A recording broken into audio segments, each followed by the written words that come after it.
नमस्कार। मैं हूं आशीष और आज आप सबका स्वागत है फिर से एक बार द एस्थेटिक आर्ट चैनल और स्टूडेंट सॉल्यूशन क्लासेस में।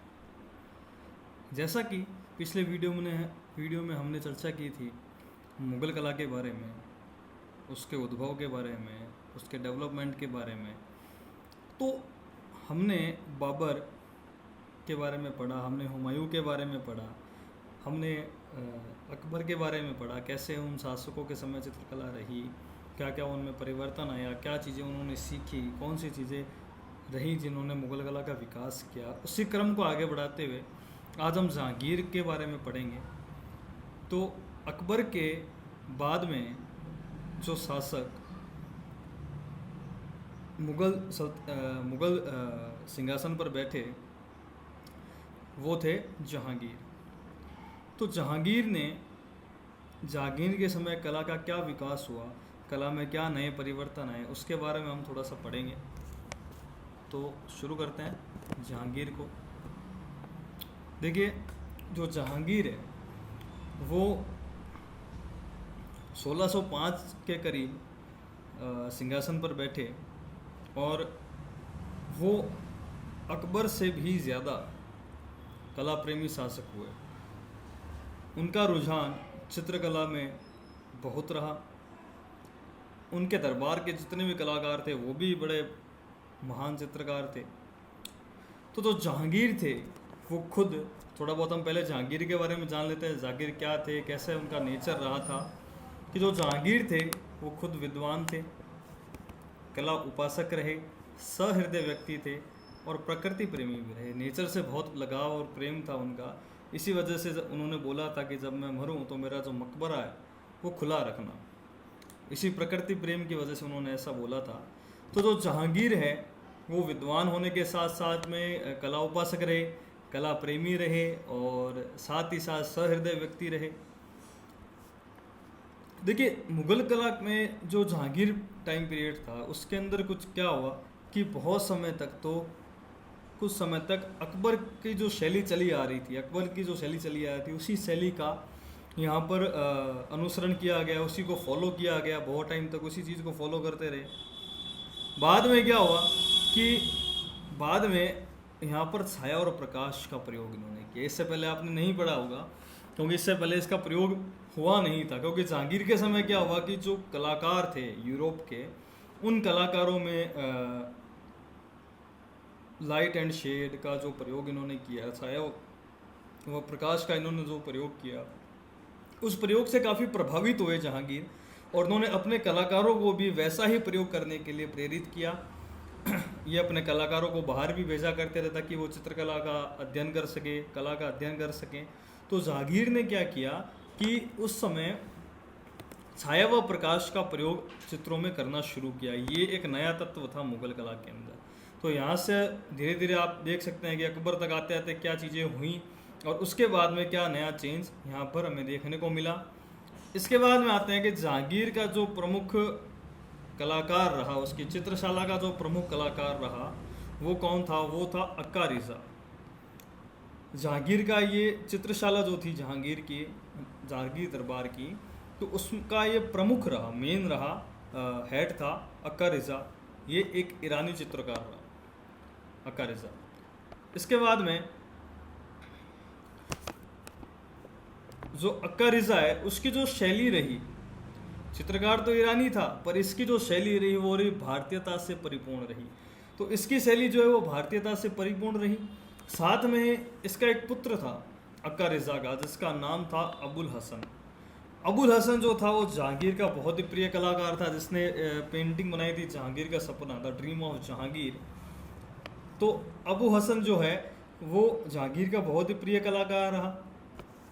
साथ में एक कलाकार और थे जहांगीर के दरबार के, उस्ताद मंसूर जिनका नाम है। ये पशु पक्षियों के चित्रण बनाने में बहुत ज़्यादा निपुण थे। ये पशु पक्षियों के चित्र बनाने में इन्होंने टर्की, कोक व बाज के चित्र बनाए।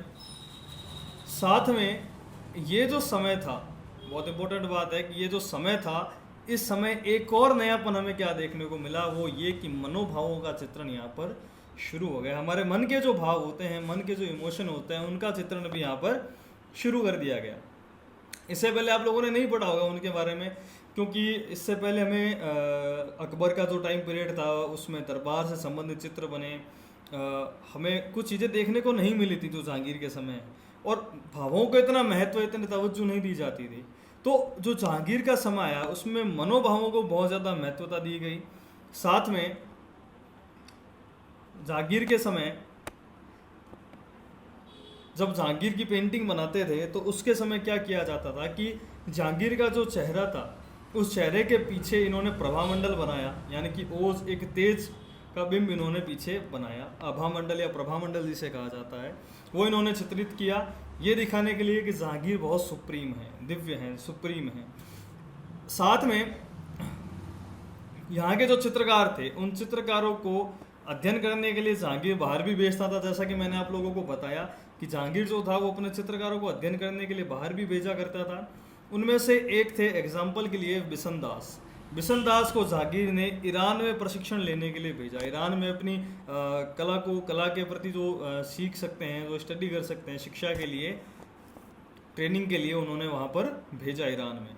इनकी एक पेंटिंग है बिशन दास जी की, शेख फूल सूफी संत। इनकी पेंटिंग का नाम है शेख फूल सूफी संत। इसके बारे में भी क्वेश्चन बनता है कि शेख फूल और सूफी संत किसकी कलाकृति है? बिशन दास की। देखिए, इसके बाद आते हैं चित्रकार कि अगर जहांगीर के समय के अगर चित्रकारों की बात की जाए तो उनके चित्रकार कौन कौन रहे? उनमें मनोहर, उस्ताद मंसूर, अक्का रिज़ा जो प्रमुख था जहांगीर की चित्रशाला का, हसन यानी कि अबुल हसन जो अक्का रिज़ा का बेटा है, और बिशन दास और गोवर्धन। ये सभी चित्रकार जहांगीर के दरबार में रहे। इन्होंने जहांगीर की रुचि और उनके विचारों के अनुसार काम किया। जिस तरह जहांगीर का खुद का नेचर था उसी तरह वो अपने साथ रहने वालों को, अपने कलाकारों को ट्रीट किया करते थे। उनका जो कला प्रेम था वो बहुत ही अच्छा था, वो कला की अच्छी परख भी रखते थे। अब बात आती है कि जो उसके चित्रों के विषय क्या रहे। जो जहांगीर का समय था उसके चित्रों के विषय क्या रहे, तो उसके चित्रों के विषय यानी कि सब्जेक्ट मैटर क्या रहा उसकी पेंटिंग बनाने के लिए, किन सब्जेक्ट को लेके उन्होंने पेंटिंग्स बनाई। तो उनमें सबसे पहले आता है हिस्टोरिकल, जितने भी मैन्युस्क्रिप्ट थी, गौर से सुनिएगा क्योंकि ये चीज़ें हमें पहले देखने को मिली थी।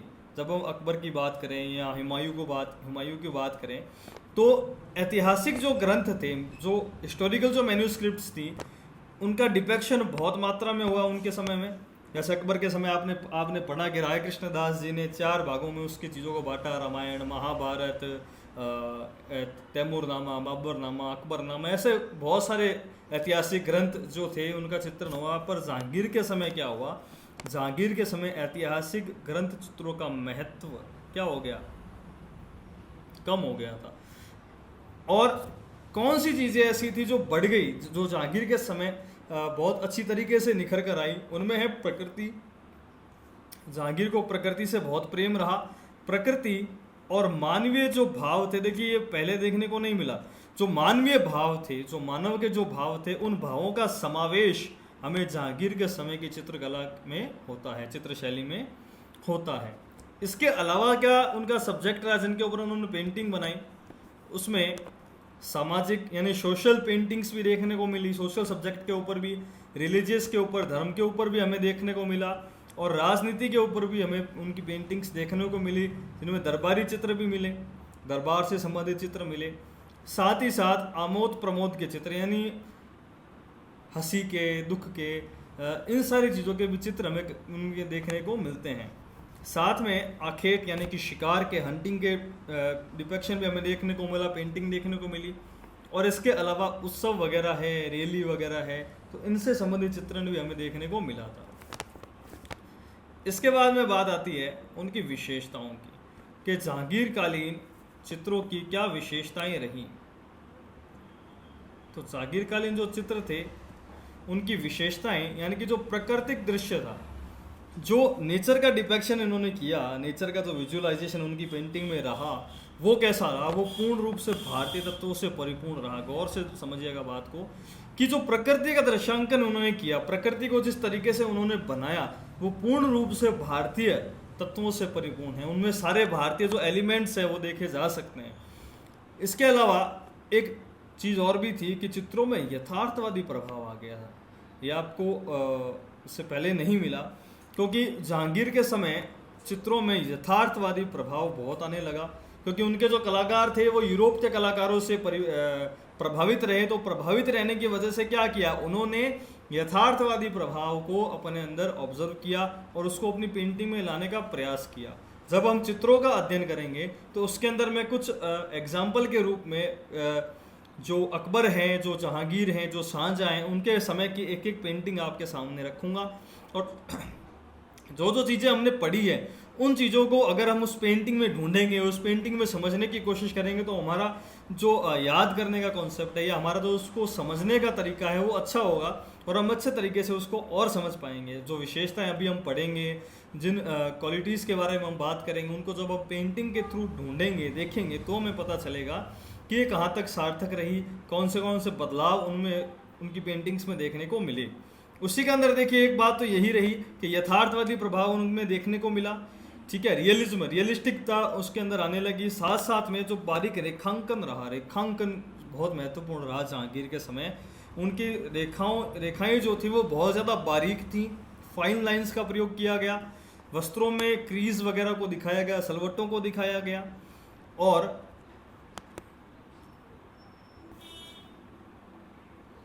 देखिए जो चेहरा था, उस चेहरे के अंदर उभार लाने के लिए, जैसा कि मैंने आपको ऊपर बताया कि छाया और प्रकाश का उन्होंने प्रयोग किया, तो चेहरे के अंदर उन्होंने उभार दिखाने के लिए छाया और प्रकाश के जो प्रभाव था या छाया का जो प्रभाव रहा उसको दिखाने के लिए उन्होंने दो तरीकों का इस्तेमाल किया।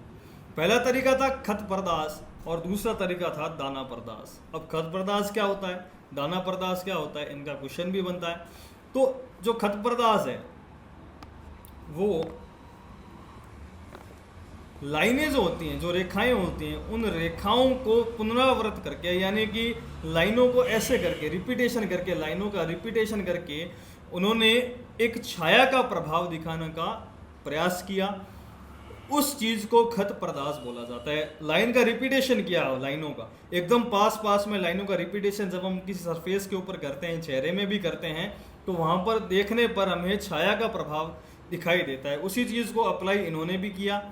इसके अलावा उसको खत परदास कहा जाता है। इसके अलावा यहाँ पर इन्होंने दाना परदास का भी प्रयोग किया। दाना परदास यानी कि छोटे छोटे बिंदुओं से, छोटे छोटे बिंदुओं को अपने पास पास में डॉट डॉट करके उसको लगाना, पास पास लगाने से उसको देखने पर जो आभास हमें मिलता है वो छाया का मिलता है। तो उसी कॉन्सेप्ट को इन्होंने इसके अंदर यूज़ किया।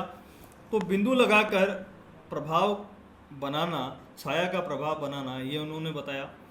उन चीज़ को एक नयापन था उसके अंदर। एक इन्हीं की वजह से देखिए छाया और प्रकाश की इन प्रयासों की वजह से ही इनकी जो पेंटिंग थी उसके अंदर इनकी वजह से क्या आ गया, 3D प्रभाव आ गया, 3 डायमेंशनल हो गई इनकी पेंटिंग्स।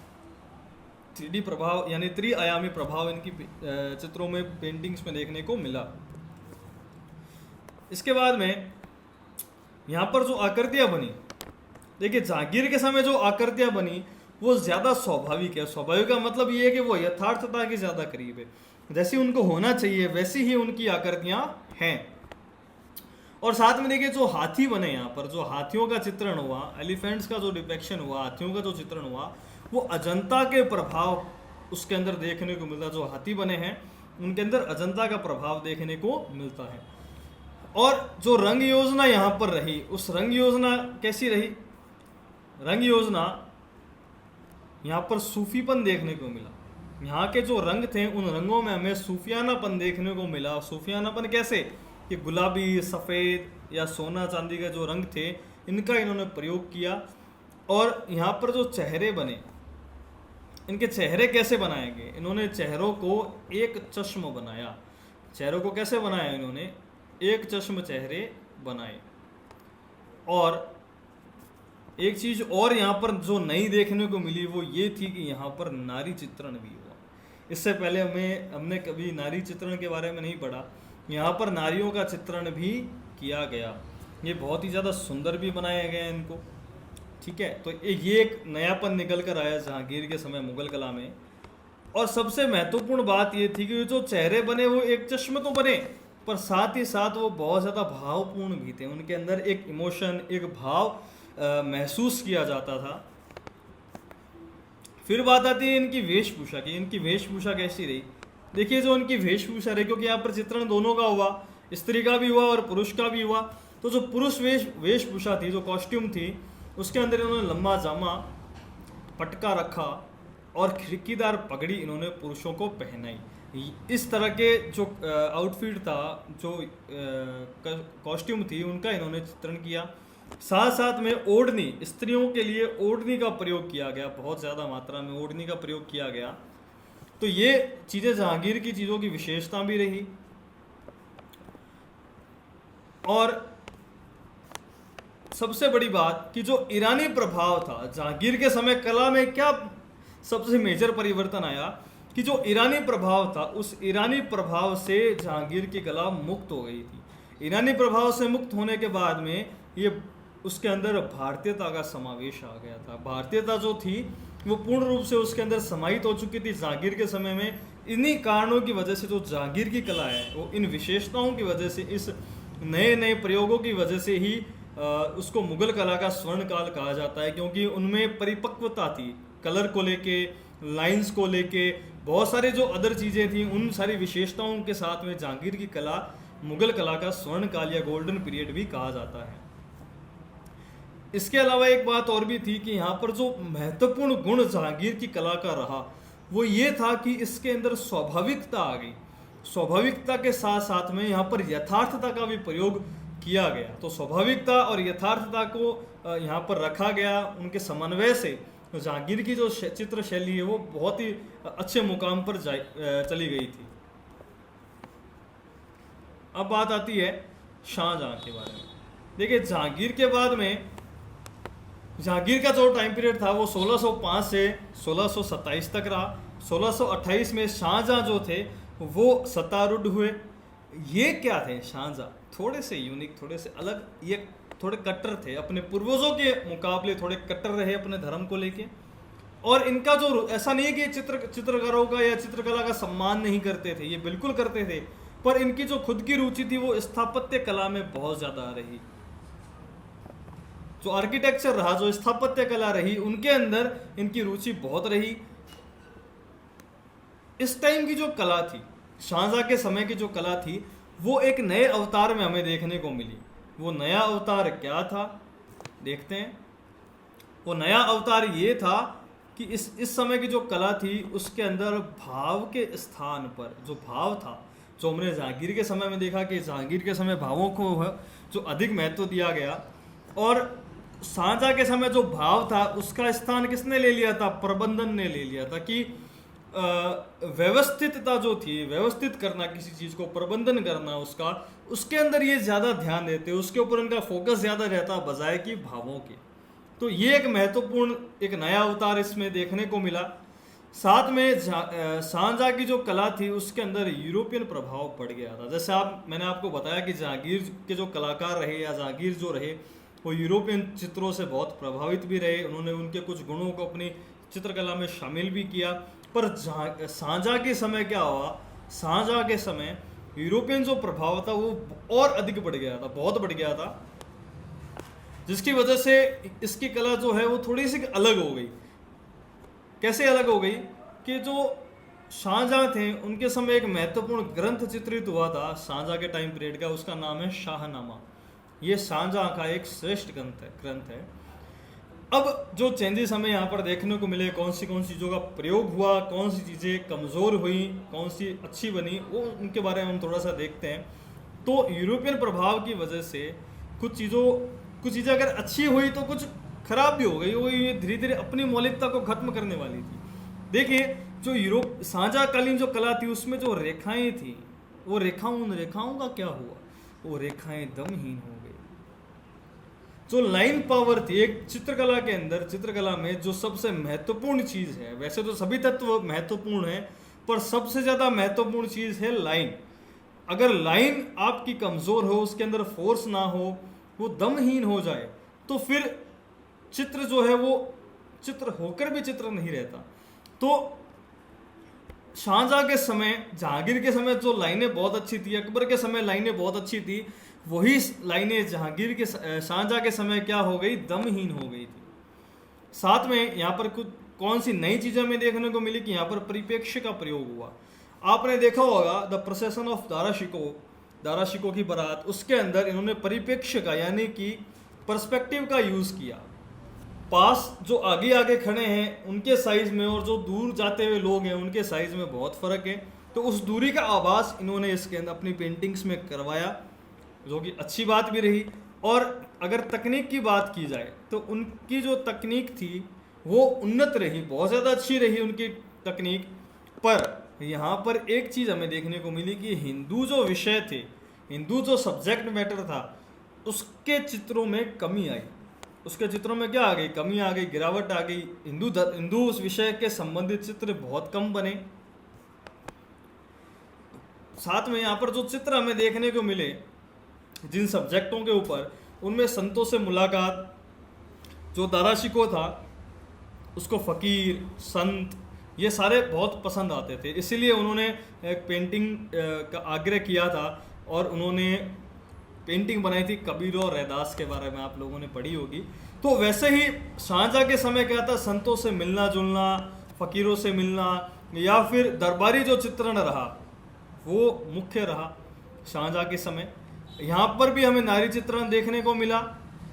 और जो ईसाई धर्म, ये एक नई चीज़ हो गई कि ईसाई धर्म के चित्र भी यहाँ पर बनने लगे। जहांगीर के समय भी बने पर इतने नहीं बने जितने शाहजहां के समय उन चित्रों का निर्माण हुआ। तो शाहजहां के समय भी ईसाई धर्म के चित्र बहुत बने। एक इम्पोर्टेंट चीज़ और आती है कि यहाँ पर शाह कलम का काम किया गया। शाह कलम का मतलब है ब्लैक जो कलम है उससे उन्होंने यहाँ पर काम किया। इनके रंग कैसे रहे, ब्लैक शाह कलम की वजह से इन्होंने काला रंग प्रयोग किया, गुलाबी और नारंगी रंग इनके महत्वपूर्ण रहे। अगर बात इनके चित्रकारों की जाए तो शाहजहां के जो चित्रकार रहे उनमें विचित्र, चित्रमन और होनहार और बालचंद महत्वपूर्ण रहे। ये सभी जो चित्रकार थे ये शाहजहां कालीन चित्रकार रहे जिन्होंने बहुत अच्छा काम किया। और शाहजहां के समय तकनीक भी उच्च रही, लाइंस भी बहुत ज़्यादा फाइन इन्होंने की, पर लाइनों में दम ना, ऐसा लग रहा है जैसे मशीनी लाइनें हों, उनके अंदर रिदम, उनके अंदर एक लयात्मकता नहीं रही। अब बात आती है शाहजहां के जो चित्रों के विषय हैं और विशेषताएं हैं उनके बारे में। तो शाहजहां के चित्रों की जो विषय रहे, जो विशेषताएं रही, सबसे पहली बात आती है कि रेखांकन कैसा रहा। बहुत ही ज़्यादा फाइन लाइंस थी, बारीक रेखांकन था, मीनाकारी इन्होंने करनी शुरू कर दी थी और बहुत ही ज़्यादा प्रबंधन का काम किया, सफाई का काम किया, व्यवस्थितता का काम किया इन्होंने अपने चित्रों में। और जो यूरोपियन तेल चित्र थे, देखिए यूरोपियन जो तेल चित्र थे वो शाहजहां को बहुत ज़्यादा फेवरेट थे। शाहजहां को यूरोपियन कलाकारों के तेल चित्र, ऑयल पेंटिंग्स बहुत पसंद आती थी। और जो मेन बात है कि ईसाई विषयों पर चित्र बनने लगे थे। यहाँ पर जो ईसाई धर्म था उसके ऊपर भी इन्होंने उनको बेस बनाकर भी उनके चित्र बनने लगे। ये एक नई चीज़ हमें यहाँ पर देखने को मिली। छाया और प्रकाश के प्रयोग यहाँ पर भी हुआ, यथार्थता यहाँ पर भी रही, पर हिंदू सब्जेक्ट जो थे, मैटर था, वो कम हो गया। थोड़ा सा टेक्निक हाई होने की वजह से एक रिदमिक चीज़ें थोड़ी सी कम होने लगी। कुछ अच्छा हुआ तो कुछ बुरा भी हुआ।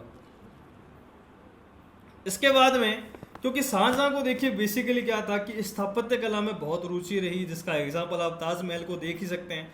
और पेंटिंग्स को लेके वो कलाकारों को सम्मान करते थे, उनको प्रोटेक्शन देते थे, पर फिर भी उनका जो रुझान रहा वो उस समय स्थापत्य कला में ही रहा ज़्यादातर।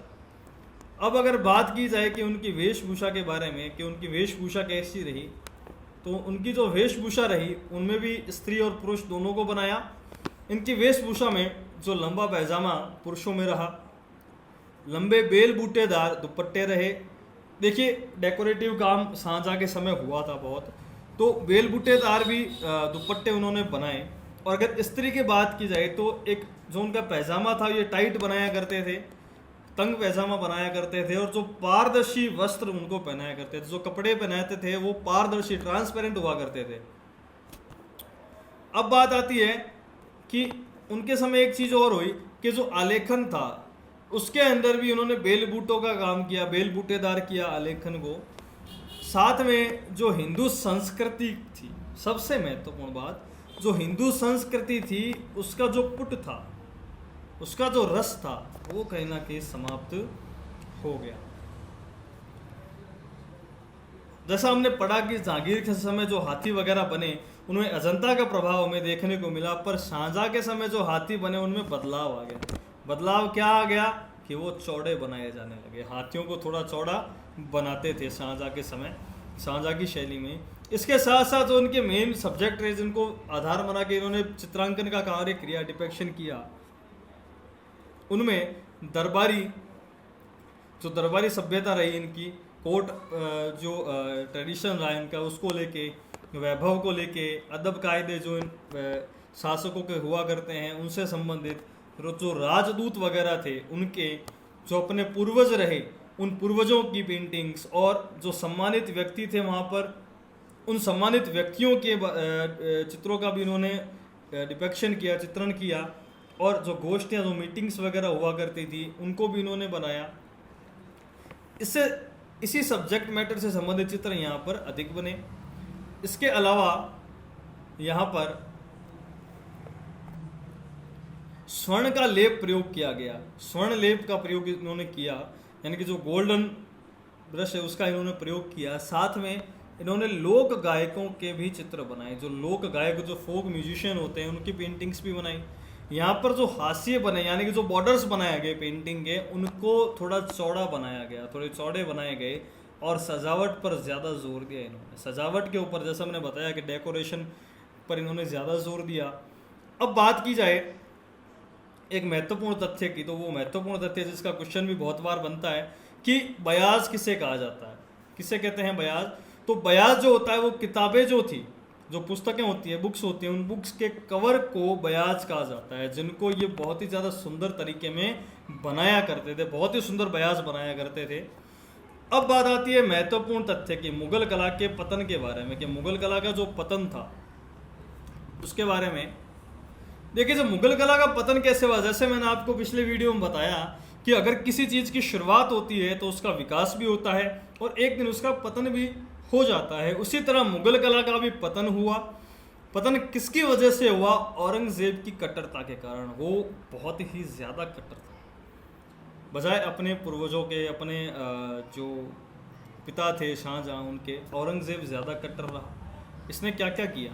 इसने अपने भाइयों की हत्या की और दिल्ली का शासक बन गया उसके सिंहासन के लिए। इसने अपने पिता शाहजहां को भी कैद खाने में डलवा दिया। ये कला से घृणा करता था औरंगजेब, ये उसको धर्म विरुद्ध मानता था, कला को धर्म विरुद्ध माना करता था। इसने एक चीज़ और की कि इसने भित्ति चित्रों पर सफ़ेदी पुतवा दी। जो भित्ति चित्र बनाए गए थे उनके ऊपर इन्होंने सफ़ेदी पुतवा दी थी।